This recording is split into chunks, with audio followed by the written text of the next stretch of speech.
Hi everyone, please excuse the way I look because I just cried after hearing this story.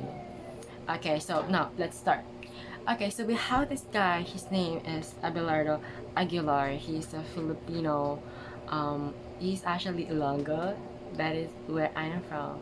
I mean, that is where my dad came from. He was born in the year 1907, so it's very old for sure. It's old. And this person right there, our guy Abelardo Aguilar, he's very picked with ide- with the ideology of medicine, of science, of biology, of researches. He really is that type of guy who you would expect to be a doctor. And also he has the drive to advance the science in general. This means he wants to advance the world of medicine from all around the globe.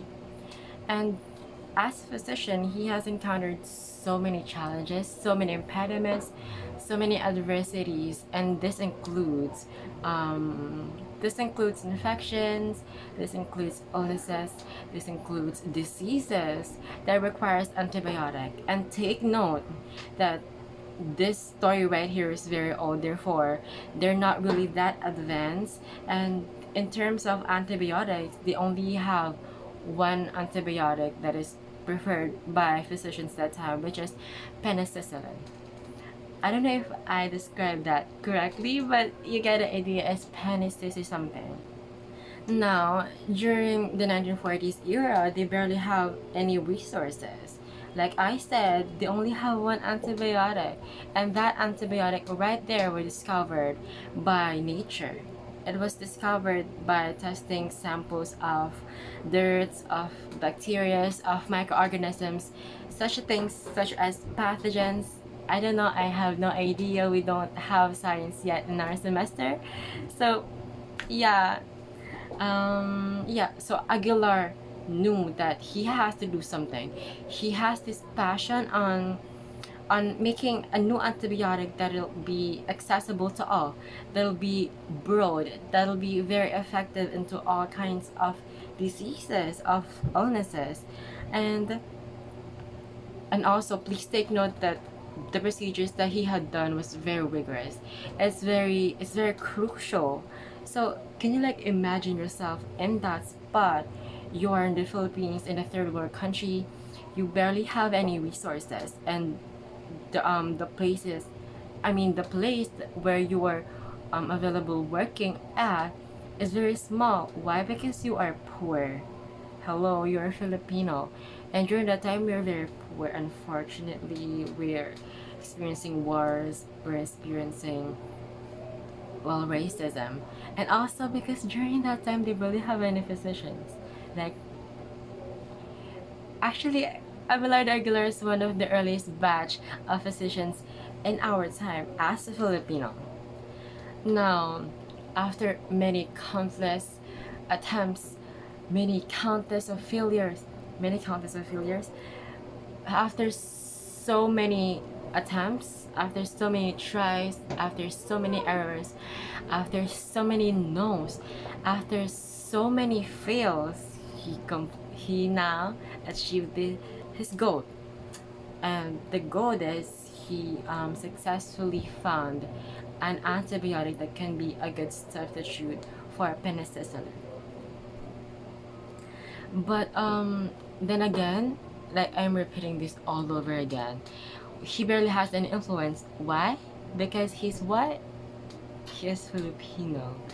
Therefore, he has to travel from Philippines to United States to offer it to companies, and eventually he found this company called Ellie and Lily and Company.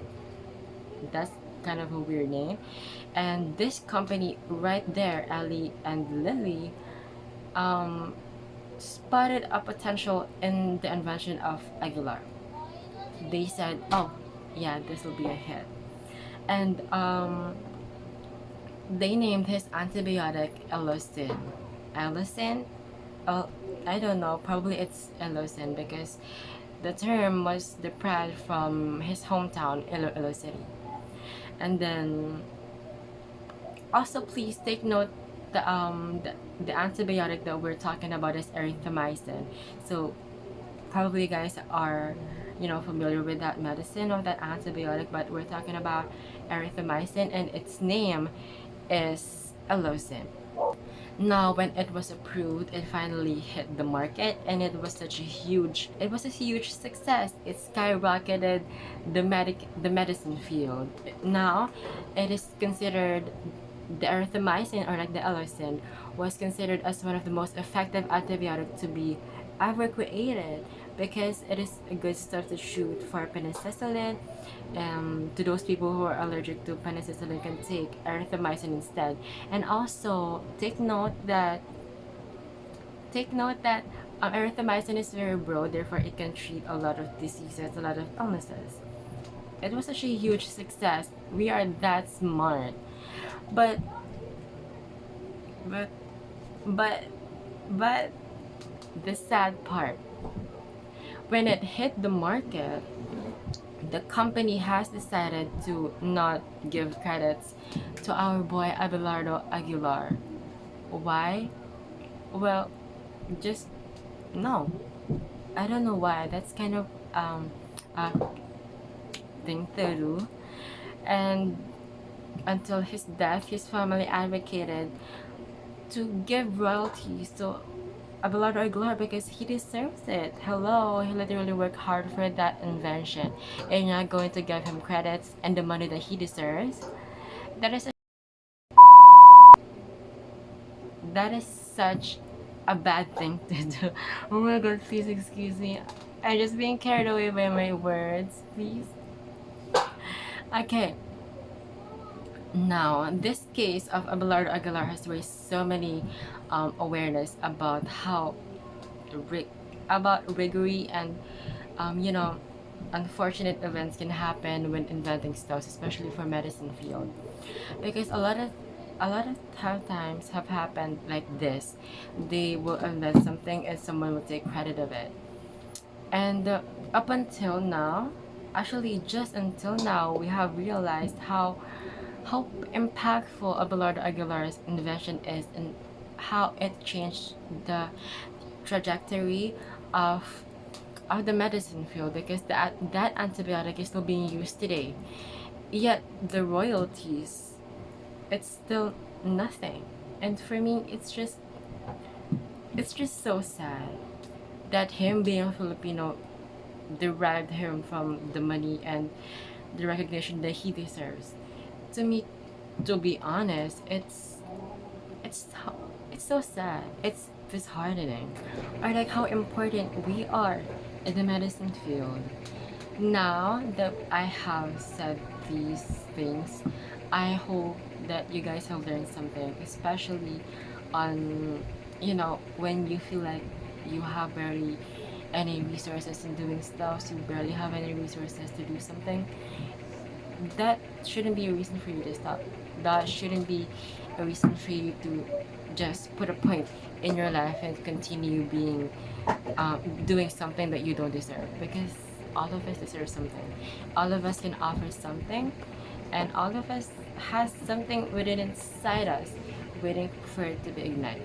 And for it to be ignited is for us to be able to find our comfort zone and be a trailblazer of our own life. I have said so many things, I'm sorry. I am such a yapper, but this is Donlina Cordon from H11D, and my report is about erythromycin and on how tragic it is as a Filipino individual. Thank you so much.